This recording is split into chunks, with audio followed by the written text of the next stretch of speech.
Hello guys, I hope आप सभी अच्छे होंगे। तो आज हम करने वाले हैं BESC 134 block 3 unit 10 that is process of research. तो आइए शुरू करते हैं।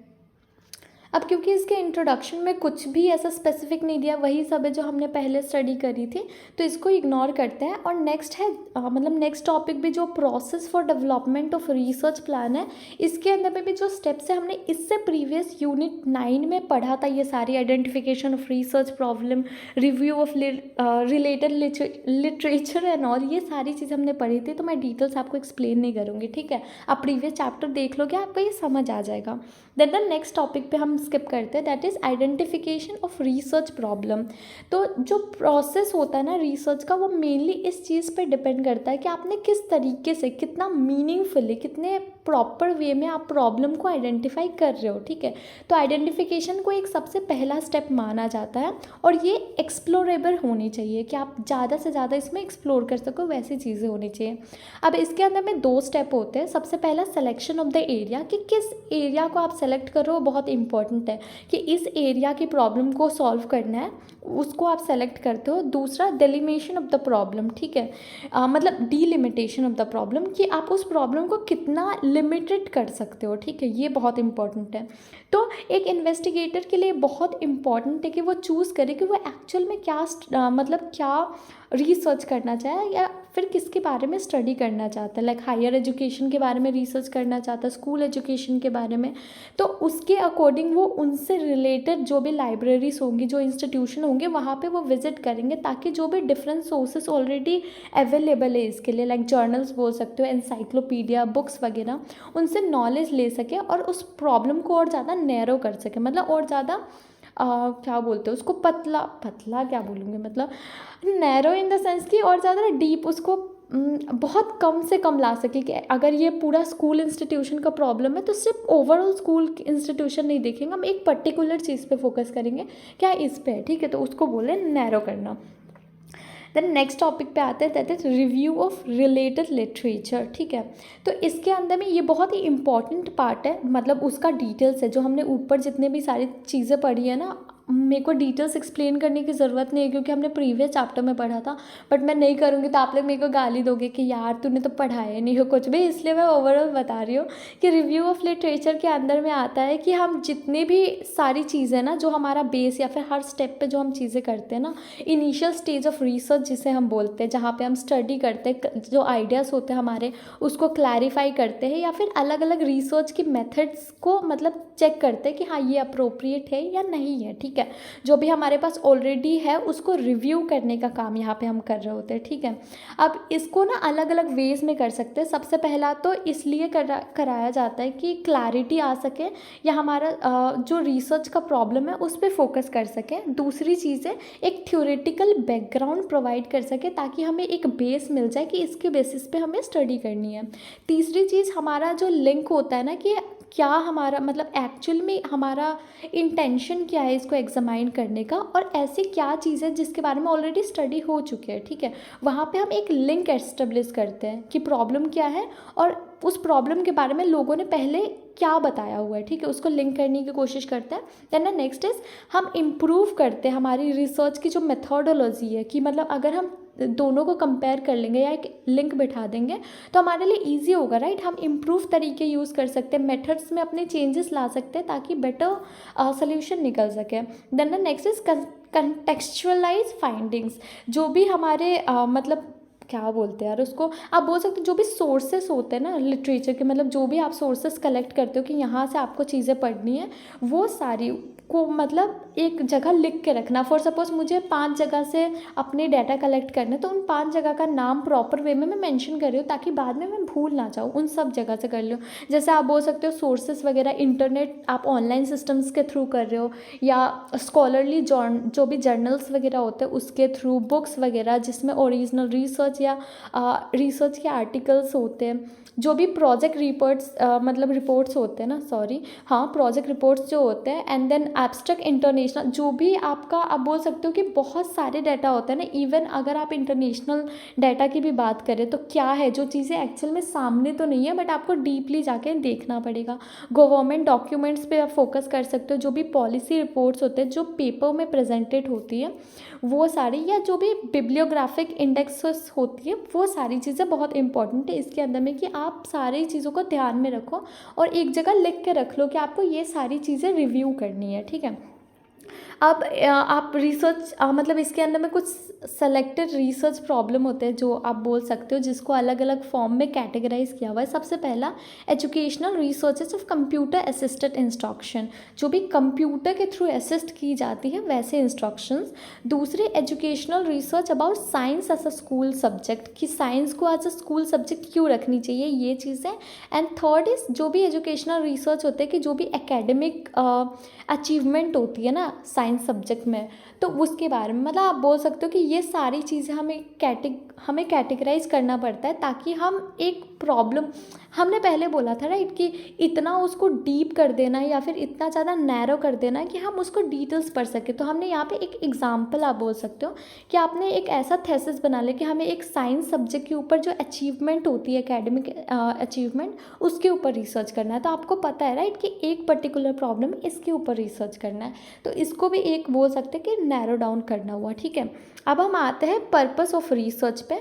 तो रिसर्च के जो भी क्वेश्चंस होती है या ऑब्जेक्टिव्स, हाइपोथेसिस आप बोल सकते हो, मतलब हमारा पर्पस क्या है रिसर्च करने का, ये बहुत इंपॉर्टेंट होता है कि क्यों ये रिसर्च कंडक्ट करवाया जा रहा है।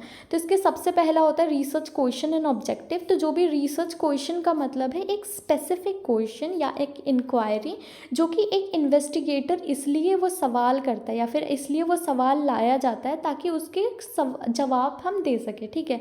अब ये एक आप बोल सकते हो कि इंटरोगेटिव स्टेटमेंट्स होते हैं, जो कि या तो क्वांटिटेटिव वे में भी हो सकते हैं या तो क्वालिटेटिव वे में भी फ्रेम किया जा सकता है। ऐसा नहीं है कि आपको सिर्फ एक ही फॉर्म में करना है, दोनों फॉर्म में हो सकते हैं, ठीक है।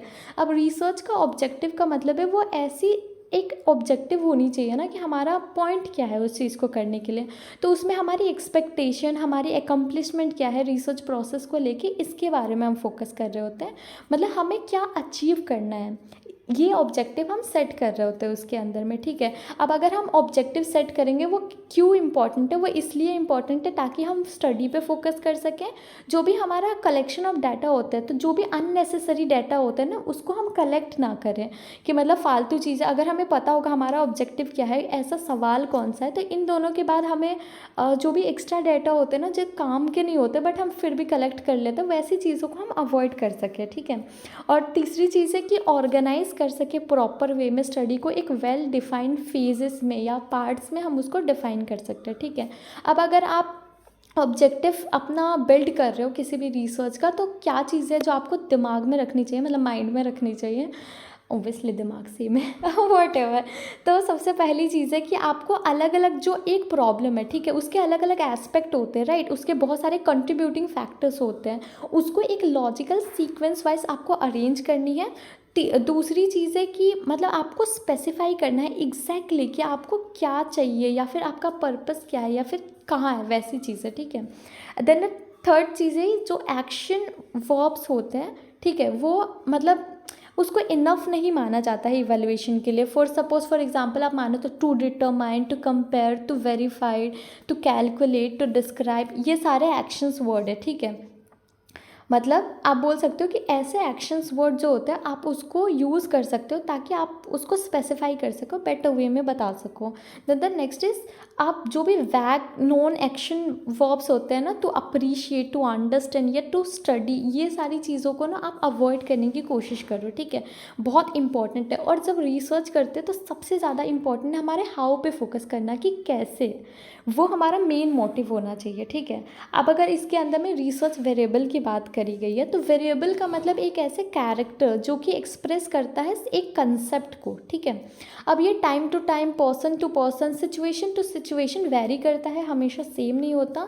तो अगर हम एजुकेशनल रिसर्च की बात करें तो इसके अंदर में जो भी पर्सन इन्वॉल्व होते हैं, चाहे वो पर्सन्स इन द सेंस कि सिर्फ इंसान नहीं, वैसे जो उसके अंदर में जो भी चीज़ें इन्वॉल्व है लाइक इंस्टीट्यूशन, क्लासरूम प्रैक्टिसेस, आपकी लर्निंग मटेरियल्स, टीचर्स, स्टूडेंट्स, ये सारी चीज़ें भी इसके अंदर में आ जाएगी, ठीक है। अब दो टाइप ऑफ वेरिएबल्स होते हैं। सबसे पहला होता है इंडिपेंडेंट वेरिएबल, जिसको मैनिपुलेट किया जा सकता है, ठीक है। इनफैक्ट मैनिपुलेट करना चाहिए, मतलब रिसर्चर को पता होना चाहिए कि इंडिपेंडेंट वेरिएबल के साथ किस तरीके से चेंजेस उसमें करने हैं ताकि वो एक्चुअल में प्रॉब्लम को सॉल्व कर सके। दूसरा होता है डिपेंडेंट वेरिएबल, जिसका मतलब आप बोल सकते हो कि लाइक जिसका असर आपको इंडिपेंडेंट वेरिएबल पे दिखता है, ठीक है। मतलब हाँ, आप बोल सकते हो कि जो चेंज आप बोल सकते हो कि लाइक मैं क्या बोलूँ, हाँ, अगर आप इंडिपेंडेंट वेरिएबल में कुछ चेंजेस करते हो तो वो बन के मतलब तो वो चेंजेस आपको डिपेंडेंट वेरिएबल में दिखेगा, ठीक है। ओवरऑल ये था। देन नेक्स्ट अगर हम हाइपोथेसिस की बात करें तो ये एक टेस्टेबल, एक क्लियर और एक प्रेडिक्टिव स्टेटमेंट होता है। जो भी हमारे आउटकम होने वाले हैं, जो भी पॉसिबल आउटकम है, उसके बारे में ये चीज़ें होती है, ठीक है। अब ये एक डिक्लेरेटिव स्टेटमेंट हो सकती है जो कि दो या दो से ज़्यादा वेरिएबल के बीच के रिलेशनशिप को दर्शाता है। अब इसकी कैरेक्टरिस्टिक की अगर हम बात करें तो ये एक सिंपल, प्रिसाइज और क्लियर फॉर्म में लिखा जाता है ताकि सब पढ़ सकें। दूसरी चीज़ की ये रिलेशनशिप बताता है कोज एंड इफेक्ट में, कि उसका कोज क्या है और उसका इफेक्ट क्या होगा। लाइक आप कोई भी प्रॉब्लम ले लो ना, तो उसका अगर कोई प्रॉब्लम एग्जिस्ट करती है तो उस प्रॉब्लम की वजह से नुकसान क्या हो रहा है, ठीक है। ये सारी चीज़ों पे फिर फोकस करना, उसके बीच का रिलेशनशिप पे ध्यान देना या फिर बताना, ये होता है इसका काम। जो भी थेसिस, हाइपोथेसिस होते हैं वो, ठीक है। एंड देन नेक्स्ट इज कोई भी एम्बिग्यूटी नहीं होती है उसके अंदर में, एक लॉजिकल कंसिस्टेंट होते हैं, मतलब कोई बायसनेस नहीं होती है उसके अंदर में, आप लॉजिकली उस चीज़ को रिप्रेजेंट करते हो। एंड टेस्टेबल होता है, आप उसको टेस्ट कर सकते हो वो चीज़ें, मतलब टेस्ट नहीं, ठीक है, टेस्ट कर सकते हो। अगर मेरी प्रोनाउंसिएशन में थोड़ी बहुत प्रॉब्लम होगी तो समझ लेना यार, हम बिहार वाले, हमारे साथ होता है। Well what ever. तो एक हाइपोथेसिस को अलग अलग फॉर्म्स में हम डाल सकते हैं। जैसे कि सबसे पहला डायरेक्शनल हाइपोथेसिस होता है, जिसका होता है कि हम जो भी एक्सपेक्टेड हमारे डिफरेंसेस या रिलेशनशिप होते हैं उसको एक डायरेक्शन देने का काम करता है। नॉन डायरेक्शनल हाइपोथेसिस का मतलब है जो कि एक रिलेशनशिप वेरिएबल्स के बीच का होता है ना, जो कि प्रेडिक्ट नहीं करी जा सकती है, कि आप ऐसे ही प्रेडिक्ट नहीं कर सकते हो, उसको नॉन डायरेक्शनल हाइपोथेसिस बोलते हैं, ठीक है। अगर हम नल हाइपोथेसिस की बात करें तो यहाँ पे कोई भी सिग्निफिकेंट डिफरेंसेस जो भी वेरिएबल्स के बीच में होता है ना, उससे कंसर्न नहीं होता है। कोई भी डिफरेंस नहीं होता, आप अज्यूम या फिर इंडिकेट नहीं कर सकते दो ग्रुप के बीच में, ठीक है। मतलब अगर आप टेस्ट करोगे तो दोनों को आप इक्वल ही पाओगे, तो उसको बोलते हैं नल हाइपोथेसिस, ठीक है। अब हम आते हैं रिसर्च डिज़ाइन पे। तो एक रिसर्च डिज़ाइन को सेलेक्ट इसलिए किया जाता है ताकि हम उस प्रॉब्लम को सॉल्व कर सकें या फिर हाइपोथेसिस को टेस्ट कर सकें। अब जब भी हम सेलेक्ट करते हैं ना कुछ चीज़ें, मतलब वाइल सेलेक्टिंग, जो भी हम कुछ सेलेक्ट कर रहे हैं अपना मोटिव, अपना ऑब्जेक्टिव या रिसर्च के लिए कुछ चीज़ें, तो ये बहुत इंपॉर्टेंट है कि जो भी डाटा हम कलेक्ट कर रहे हैं, जो भी सारी चीज़ें हम थेसिस या फिर आप बोल सकते हैं इन्फॉर्मेशन कलेक्ट कर रहे हो, वो अप्रोप्रिएट होनी चाहिए, वैलिड होनी चाहिए, मैनेजेबल होनी चाहिए, कि आप उसको मैनेज कर पा रहे हो, काम कर पा रहे हो उससे प्रॉपर वे में, वो सही है, वैलिड है। ऐसा नहीं कि आप कहीं से भी उठा के लेके आ रहे हो, वो प्रॉपर जगह से ली जाती है इन्फॉर्मेशन, ठीक है। अब एक प्लान होता है, एक स्ट्रेटेजी आप बोल सकते हो कि किस तरीके से एक स्ट्रेटेजी आप अप्लाई करो कि आपको आंसर मिल जाए। तो ये है रिसर्च का डिज़ाइन। सबसे पहला इसके अंदर में आता है दैट इज़ रिसर्च मेथड। अब रिसर्च मेथड में भी अलग बहुत सारी टाइप्स होते हैं, लाइक हो सकता है आप डिस्क्रिप्टिव वे में कर रहे हो, सर्वे कर रहे हो, हिस्टोरिकल चीज़ों को देख रहे हो, एथनोग्राफी पे फोकस कर रहे हो, केस स्टडी कंडक्ट करवा रहे हैं, एक्सपेरिमेंटल या क्वासी एक्सपेरिमेंटल, ये सारी मेथड होती है रिसर्च की, कि कौन कौन से, मतलब आप बोल सकते हैं एक तरीके होते हैं रिसर्च के, ठीक है। आपका प्रॉब्लम डिफाइन करेगा कि आप इसमें से कौन से रिसर्च स्टडीज़ पे फोकस करोगे या यूज़ करोगे, ठीक है। Then the next is technique of sampling. अब ये बहुत इम्पॉर्टेंट पार्ट होता है किसी भी स्टैटिस्टिकल प्रैक्टिस का, जिसके अंदर में हम जो भी हमारी इंडिविजुअल ऑब्जर्वेशन होते हैं ना, उसके अंदर कुछ नॉलेज या पॉपुलेशन पे फोकस करते हुए हम इस चीज़ को, टेक्निक्स को मतलब यूज़ करते हैं। अब इसके दो टाइप होते हैं। सबसे पहला होता है प्रोबेबिलिटी सैम्पलिंग। अब इसका मतलब होता है कि एक एक इंडिविजुअल को या एक पर्टिकुलर स्टूडेंट को कितने चांसेस मिल रहे हैं एक क्लास में सिलेक्शन के, ठीक है, किसी भी पर्टिकुलर एक्टिविटीज़ में। अब इसके अंदर में आप सब कैटेगरीज होते हैं, like okay, simple random sampling हो सकता है, सिस्टमेटिक सैम्पलिंग हो सकता है, स्ट्रेटिफाइड सैम्पलिंग हो सकता है, क्लस्टर सैम्पलिंग हो सकते हैं, ठीक है। मतलब वो अलग अलग सब कैटेगरीज होते हैं कि आप किस तरीके से उसको सैम्पल आउट कर रहे हैं।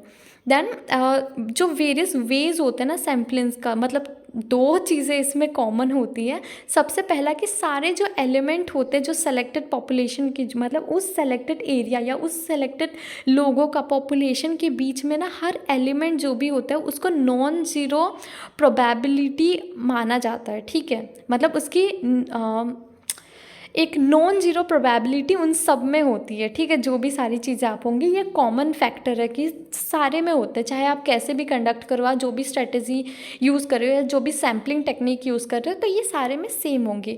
देन नेक्स्ट इज़, इसके अंदर में जो भी रैंडम सेलेक्शन होता है ना, वो एक पॉइंट पे इसके अंदर में होती है, मतलब वो फॉलो करती है उस प्रोसीजर्स को।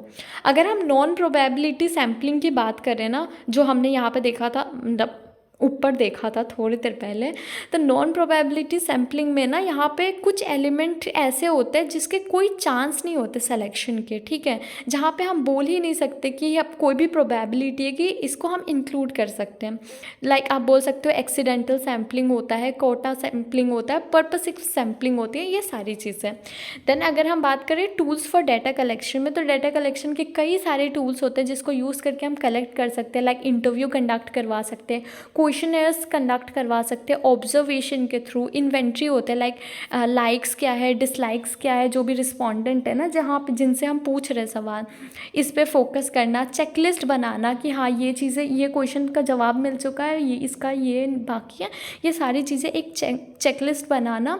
और रेटिंग स्केल्स की, मतलब अगर आप एक प्रॉब्लम बताते हो या एक चीज़ बताते हो तो उसको रेट कितना करोगे, 10 में से कितने नंबर मिले उस चीज़ को, ये चीज़ें के थ्रू भी आपको कई चीज़ें, मतलब कई सारे डाटा मिलते हैं। Then the next is statistical technique for data analysis. अब ये इसलिए यूज़ किया जाता है स्टैटिस्टिक, ताकि हम डाटा को मीनिंगफुल बना सकें, उसको एक बहुत ही अच्छा मीनिंग दे सके, आप बोल सकते हैं इसका एक बेसिक डीप डेप्थ जानने के लिए, ठीक है। तो ये एक मेथड होता है जहाँ पे हम डाटा को एनालाइज करते हैं और उसको कलेक्ट करते हैं, ठीक है। अब जैसे ही डाटा कलेक्ट होता है ना, तो उसकी तो कोई मीनिंग नहीं होती, राइट, जब तक आप उसको कैटेगराइज नहीं करोगे। ऐसा तो है नहीं कि आपको कोई भी डाटा मिल गया और आपने कुछ कैटेगराइज नहीं किया और उसका मतलब अपने आप बन गया, नहीं, आपको पहले उसे कैटेगराइज करना पड़ेगा। तो उस चीज़ को कैटेगराइज करने के लिए स्टैटिस्टिकल टेक्निक्स का यूज़ होता है, ठीक है। देन हम आते हैं नेक्स्ट टॉपिक पे, that is collection and interpretation of data and findings, ठीक है। अब यहाँ पे इंडिविजुअल को जो सेलेक्ट कराया जाता है ना इसके अंदर में, कि हम मतलब क्या कलेक्ट कर रहे हैं, क्या डाटा, तो उसको ना हम प्रोबेबिलिटी या नॉन प्रोबेबिलिटी सैम्पलिंग मेथड का यूज़ करके सेलेक्ट करते हैं, ठीक है। अब यहाँ पे बहुत इंपॉर्टेंट है कि रिसर्चर को ये पता होना चाहिए जो प्रोटोकॉल होता है, कि प्रायर परमिशन रिस्पोंडेंट, जो भी हम रिस्पोंडेंट को, जो लोगों को इंक्लूड कर रहे हैं रिसर्च में, उनकी परमिशन होनी चाहिए पहले से। ये चीज़ें एक प्रोटोकॉल होता है, इसको फॉलो करना बहुत इंपॉर्टेंट है, ठीक है। और ये भी कि उनको ये यकीन दिला सके कि कॉन्फिडेंशियलिटी होगी वहाँ पे। आप ऐसे नहीं कि आप किसी से कोई इन्फॉर्मेशन ले रहे हो और उसका परमिशन नहीं है, कि वो नहीं चाहता कि लोगों के सामने उसका नाम आए, तो आप ऐसे ही नहीं डाल सकते हो, ठीक है। तो ये चीज़ें बहुत इंपॉर्टेंट है कि आप इसको फॉलो करके ही कोई भी रिसर्च कंडक्ट करवा सकते हो। और जब आपका कलेक्शन हो जाएगा, डाटा कलेक्शन, तो आपको उस डाटा को मतलब एक सर्टेन कंक्लूजन्स तक इंटरप्रेट करना है, उसमें चेंजेस लेके आने हैं, उसमें क्या चीज़ें करनी है, उसको प्रॉपर वे में एनालाइज, ये सारी चीज़ें करना बहुत इंपॉर्टेंट है। और जब भी ये प्रोसेस होता है जहाँ पे आप डाटा को एक मीनिंग दे रहे होते हो, ठीक है, एक सेंसिबल चीज़ें बता रहे होते हो, तो वो न्यूमेरिकल डाटा जो भी आपने किया है, आपने एनालिसिस किया है, जो भी आपने प्रेजेंट किया है, उसका प्रोसेस को एक सेंसिबल बनाना बहुत इंपॉर्टेंट है। आप कुछ भी अपने मन से नहीं लिख सकते उसमें, ठीक है।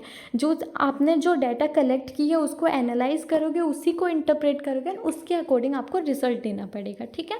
Then the next is report writing. आपको पता होगा सबसे मेन तो यही वही है राइट, कि रिपोर्ट राइटिंग बनाना है हमें सारी चीज़ें करने के बाद। तो इसको बहुत ही important part of the research माना जाता है। अब ये भी माना जाता है कि जो रिपोर्ट राइटिंग है ये रिफ्लेक्ट करनी चाहिए इसके अंदर में कि किस तरीके से आपने वो प्लान किया है, उसके अंदर में हमें दिखना चाहिए। जब हम वो रिपोर्ट पढ़ रहे हैं तो उसको पूरा डिटेल्स मिल जाना चाहिए, ठीक है।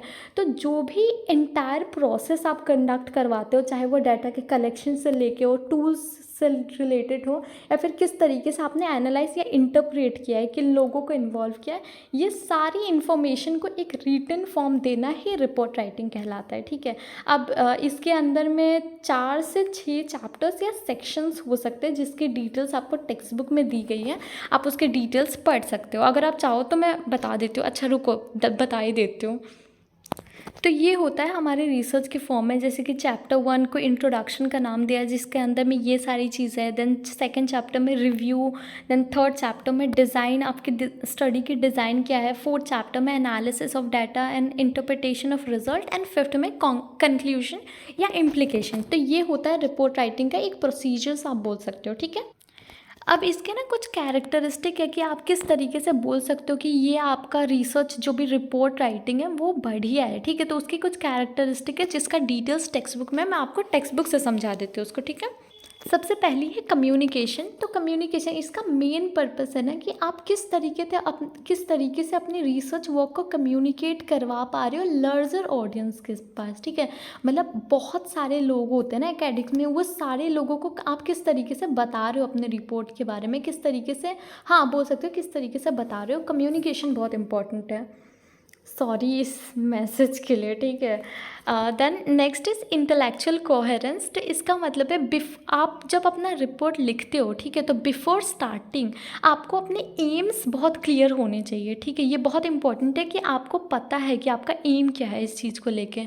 Then next is judicious linkages to literature, कि जब विद इन द रिपोर्ट जब आप रिपोर्ट लिख रहे हो, ठीक है, तो वहाँ पे बहुत सारे रिव्यू आप मेंशन कर रहे हो वहाँ पे, ठीक है, ताकि लोगों को पता है कि कहाँ से ये चीज़ें स्टडी या आर्टिकल लाई गई है, कहाँ से इसको एक्सट्रैक्ट किया गया है। ये बहुत इंपॉर्टेंट है, ठीक है। तो इसमें जुडिशियस होना चाहिए कि जस्टिफाइड चीज़ें आप वहाँ पे डाल रहे हो, ठीक है। ऐसा नहीं कि कहीं का आपने उठा के ऐसा डाल दिया, वो चीज़ें नहीं होनी चाहिए।